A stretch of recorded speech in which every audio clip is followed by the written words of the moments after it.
Welcome back, everyone, to episode 7 of Perspective. I first want to really apologize for the video being up late. As I said in other episodes that the episodes will come out on the 1st of every month. It is now August 16th as the date I'm recording this. It should have been out 15 days ago. But, as you can tell with the background, I have moved into a new house. So, I've been setting everything up for 2 weeks and getting my room set up and the rest of the house set up.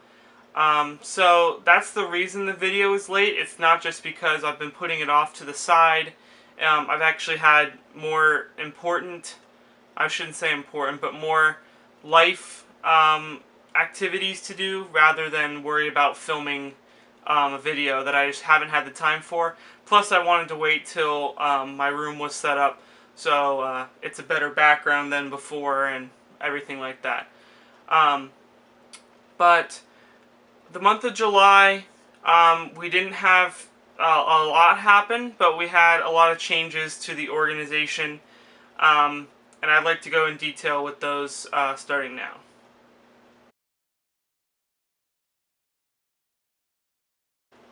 So, for the Call of Duty portion of this video, we attended the AFD Events LAN that they had going on once again in Orlando. It was at the same place that the April video was filmed at, if you want to go back and watch that. And then we, so it was on July 7th. It was just a one-day event, again, because it's really expensive to rent the venue that they had. But we didn't get a placing that was really good at all. Granted, we didn't announce it in the last video because we had a ton of roster changes going on with our 4th player, and potentially ended up being our 3rd player also, because of vacation scheduling issues. So we had to find 2 more people. We ended up finding Glide, who we were basically renting from the Colonial eSports team, because he was under contract, so they let him play for us.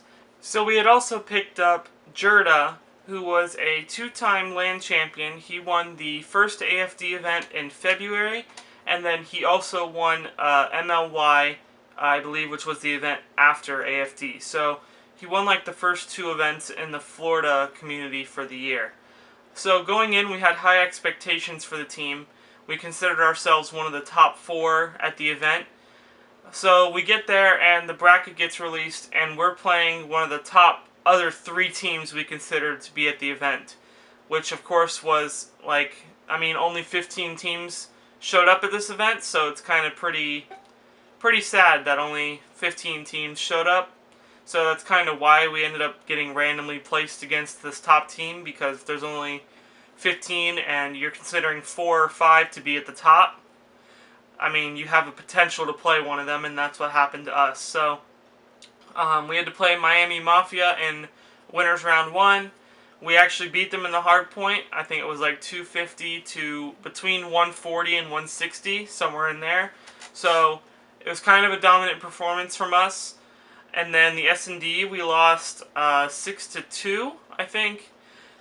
And S&D going on in the tournament was our downfall. S&D, in my opinion, wins championships. That saying means a lot to me because watching the professionals play and then watching how it happens to other teams at these local events, it really does stand to what it says. And if you're not practiced in S&D, then you're not, because if you go to that game 5, once you get later in the bracket, then if you go to that game 5, if you're good in S&D, you're going to win it and win it. If not, you're going to lose, and you're going to lose out of the tournament. So I think that S&D wins championships means a lot. And so we ended up losing that S&D, and then going into the capture the flag, it was a neck-and-neck game the whole time. They were up then 4-3, or no, 3-3. It was tied, and it was either a stalemate or they just pulled the flag with an extra time or something. I can't remember because obviously it was over a month ago. But they basically snuck it through on London Docks on the street side where the B-bomb is, and Scruiser got basically he turned on two of our players and who were chasing him to get the kill and get the return to send it to overtime, and that was kind of, they basically won that map and knocked us to losers bracket right off the start. So it was pretty crazy, but I'm glad we at least got to play one of the tough teams off the bat, and at least it showed what we need to work on for the rest of the tournament. So we obviously get bumped down to the losers bracket. We go up against the Skull Slayers, and we won the hard point. Too close for, in my opinion. And then we were down. Then we go into the S&D, and we ended up going down 5-1. And I was like, great, another CTF, you know, already.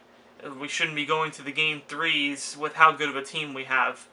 But like I said, the S&D, we didn't get to practice as a team. The whole team didn't get to practice S&D because we were kind of a last-minute pickup for him and for Jerda and Glide. So we ended up going into map 2. We were down 5-1, and we won 5 rounds in a row and won the Search and Destroy.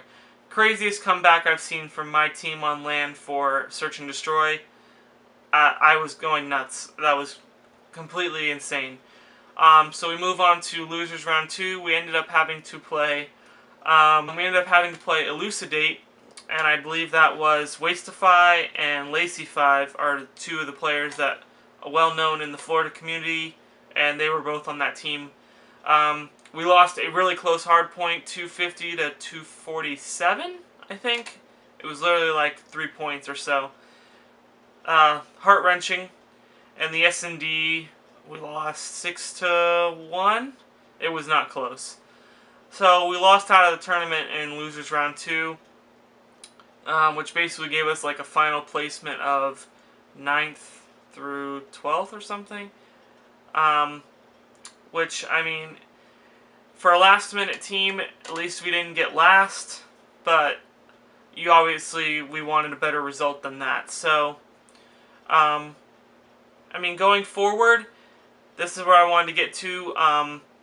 They announced another AFD event at that event for the end of August, which is actually coming up as this video's going up. It's like next weekend or something, the weekend after Champs. But we won't be attending due to last-minute announcement from them for doing the event. A month is not good notice for an org who wants to get jerseys or and pay for the team pass. That's, I mean, looking at that, that's probably $400 to get out in a month, a month's notice. And plus, to get the jerseys, it takes a while to ship them, depending on who you get them from. So that's not a lot of notice. So we decided we didn't want to attend. Plus, it's the last event of the year for them. And it's after Champs anyways. Who wants to really play the game after Champs when you could be practicing for Black Ops 4 or so on? So we won't be attending this AFD event. And for that reason, we had Glide went back to Colonial. And he brought Trevor, who was Tagsley, and he brought Bangful or Damien with him. So we currently at this moment do not have a COD team going into Black Ops 4. AFD will be hosting an event in Black Ops 4 in the beginning, and we're looking to pick up a team. If you are interested, please let us know. But we kind of have our eyes set on a few players that we will talk to after this AFD event is over and see if we can get them contracted under us for the first event. So things are looking forward for Black Ops 4, just looking to get a team going into that, and that's pretty much it. So let's see what other news we have.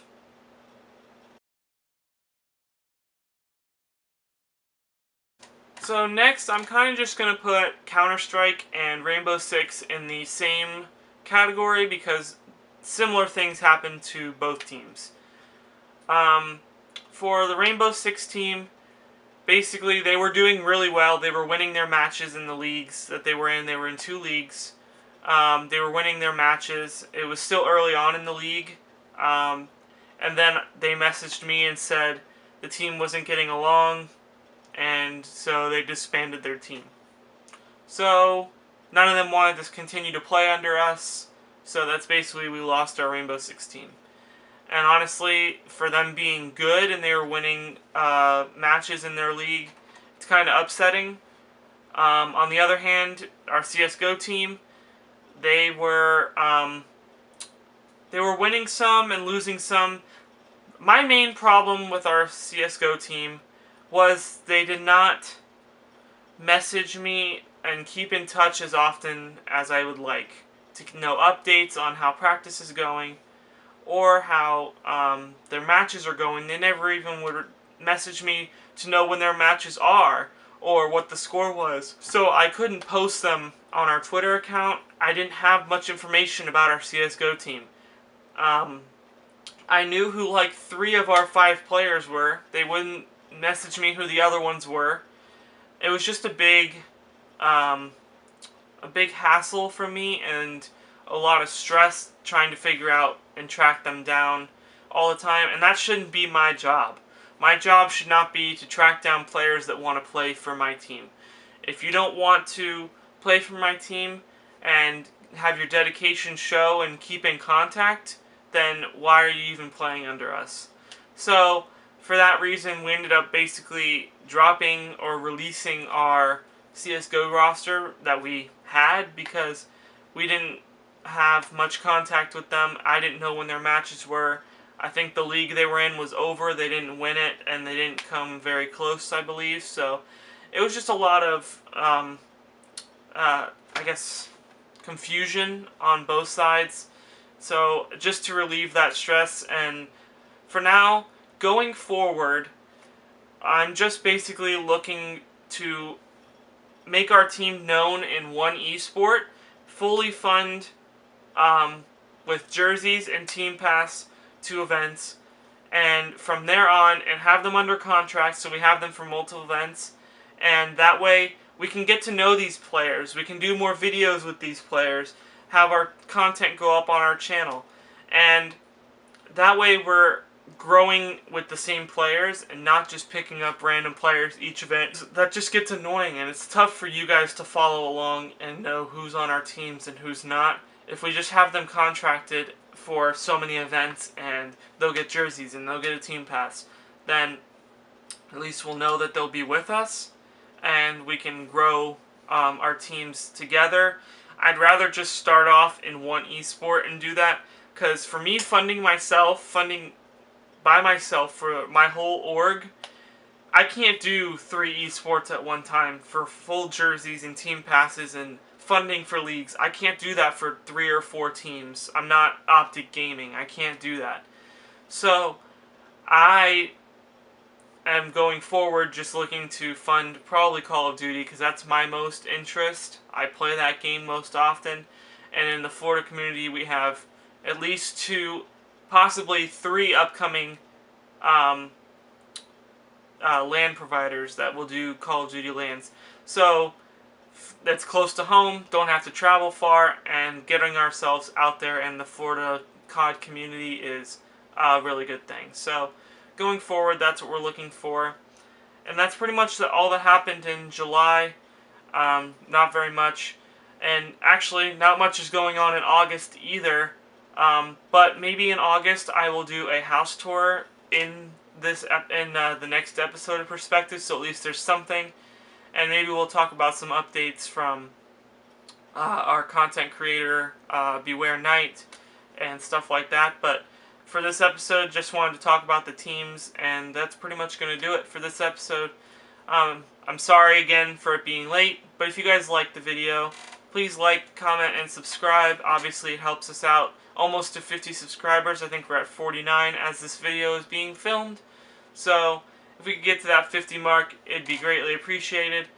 And we'll see you guys in the next one. Peace out.